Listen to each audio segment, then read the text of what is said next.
please take a great look at this woman's face, and maybe you can recognize something else about her, like the reddish type of crystal mask she's wearing on her left hand.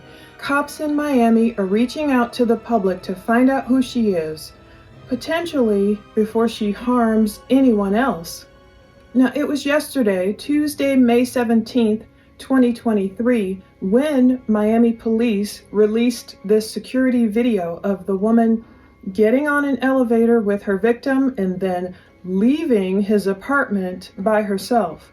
Her alleged crime happened on Monday, May 8th, 2023. So I'm not really sure why it took 9 days for this security video to be released, but sometimes police have to subpoena these apartments and get the footage. And maybe her victim was embarrassed and didn't come forward right away. Either way, cops want to know who she is.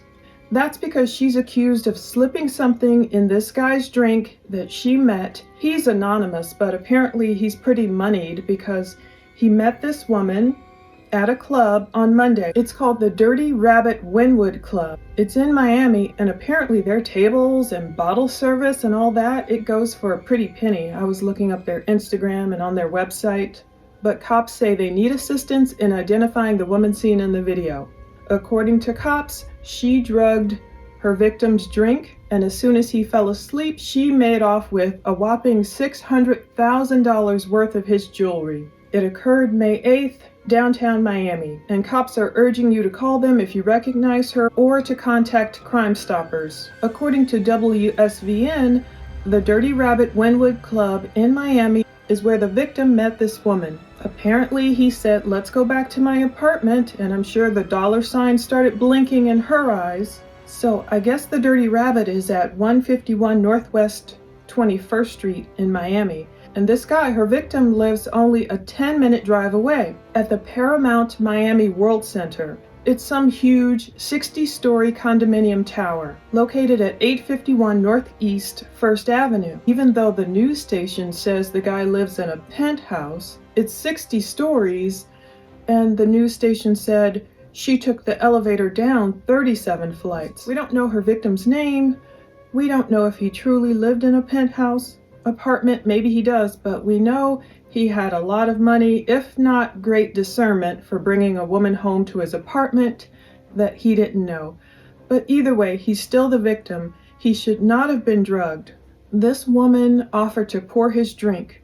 He only took about 3 sips before he was passed out. He fell asleep. He did not wake up until noon the next day. I don't know what she put in his drink. It was obviously powerful enough for him to fall asleep.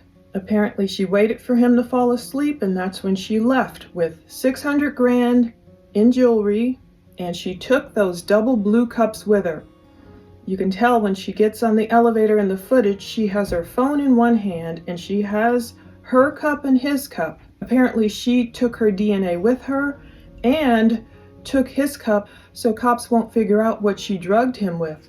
But thank God he woke up at all. Who knows what the heck she put in his drink? People just cannot go putting anything in a person's drink willy-nilly like that without permission. And people have underlying issues. They might have heart conditions.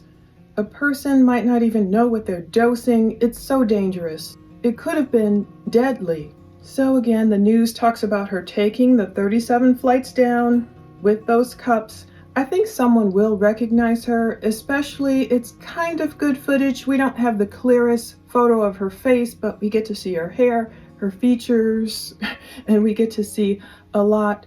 So even her purse and her clothing and her boots and her outfit. So someone might recognize her mannerisms and even just the little details like that mask or whatever it is on her wrist. If she returns to clubs like the Dirty Rabbit, or if she frequents other Miami nightclubs, she might be recognized. After all, she does kind of stand out. And if she tries to sell the jewelry somewhere, perhaps that could be another way she gets caught. The dangerous part is, if she is still on the prowl, seeking out her next rich victim, who knows?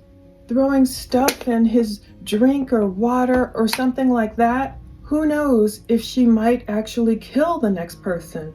That's why it's very important. Of course, robberies are a serious crime, But someone who's willing to dose someone in their drink and just leave them passed out, that's a very uncaring and dangerous person. That's why it's really important. It's not just about a jewelry thief, it's about a person who is willing to endanger another person's life to get what they want. I hope cops catch her. And this reminded me of the lesson my mom always taught me, even since I was a little girl. She was drumming it into my head. Especially if you go to a club, don't leave your drink anywhere. If you've left it unattended, even for a second, or you turn your head, just abandon it. People are crazy. They don't mind putting things in other people's drinks. Or this man, of course, a lot of people say don't bring a stranger to your home for the night. You don't know their intentions. Even then, this man might have benefited from some of these products below on Amazon I've linked to with my affiliate link. You know, it can happen to men or women. Who knows? They have all these things where you can test your drink. If you are around people, especially you don't trust, even sometimes people you do trust. I mean, look at the case of Corey Richens I've been covering. There's all these ways you can either cover your drink, you can test your drink for all types of substances, just to try and take that extra measure of safety and try and protect yourself. I really hope she is caught right away and prosecuted if she's guilty, because this can be a lot more dangerous than it seems. 2 Corinthians 12:9, this is when God spoke.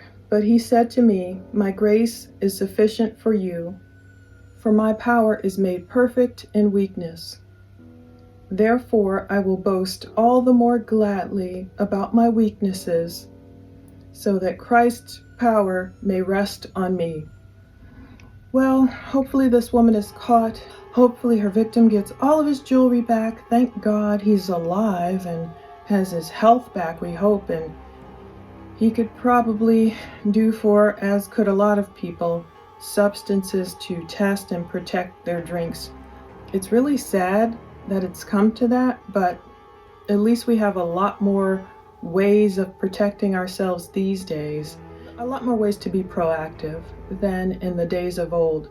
I mean, this is a tale as old as time, as a tale as old as Romeo and Juliet. You know, of course there's going to be poison drinks and potions and all that, and people finding all kinds of ways, and I won't even mention the stuff I've heard from college people would put in another person's drink in attempts to incapacitate them. I don't want to give anyone any ideas, but now at least there's a way to combat it. So if a person does want to go out and just have a good time, even if they're in a bar or even if they're in their home, there are ways to do quick little litmus tests or even coasters that act as means to test your drink, just to do little drops and make sure to the best of your ability that no one has tried to slip you a Mickey or roofie someone or whatever. It's sad but true. Thanks for watching.